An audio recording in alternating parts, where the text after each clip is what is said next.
პარაგრაფ გოლფი და სპა თაბორი. საქართველოს უახლეს ისტორიაში ერთ-ერთი უმსხვილესი საინვესტიციო პროექტია, რომლის ღირებულებამაც 500 მილიონ ლარს გადააჭარბა. ამ ინვესტიციამ შექმნა ასობით ახალი სამუშაო ადგილი და გააჩინა სტაბილური დასაქმების კერა.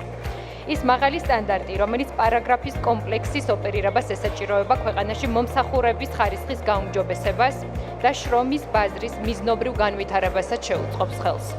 საქართველო და თბილისი მრავალფეროვანი, დივერსიფიცირებული ეკონომიკის და კულტურის მატარებელია და ჩვენ ყველა მიმართულებით თანმიმდევრულ განვითარებაზე ვზრუნავთ. ამგვარმა მიდგომა მოგცა სწორედ ის ეკონომიკური ზრდა, რითიც ჩვენი ქვეყანა ლიდერობს ევროპის ქვეყნებს შორის, ისევე როგორც რეგიონის ქვეყნებს შორის. ხელისუფლების ეფექტური პოლიტიკის შედეგია, რომ დღეს ჩვენ ვზეიმობთ რეკორდულ მონაცემებს ჩვენი ქვეყნის ეკონომიკის არაერთ დარგში, მათ შორის როგორიც არის ტურიზმის ინდუსტრია. გასულ წელს ჩვენმა ქვეყანამ რეკორდული 4,4 მილიარდი დოლარი მიიღო მხოლოდ ტურიზმის ინდუსტრიიდან.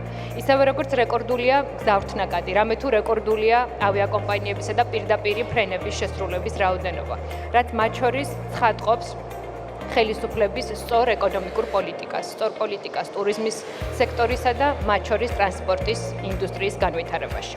ეკონომიკის ზრდის ამგვარ ტემპს ერთის მხრივ ფეხს უწყობს და ამავე დროს განაპირობებს კიდეც ასეთი კომპლექსების გახსნა.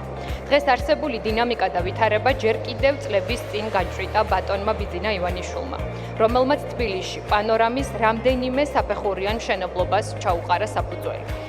ჩემგან რა თქმა უნდა ზედმეტია იმის თქმა, თუ რამხელაა ბატონი ბიძინას დამსახურება არამხოლოდ მასშტაბური პროექტების განვითარების პროცესში, არამედ მთელი ქვეყნის სწორი განვითარებისთვის.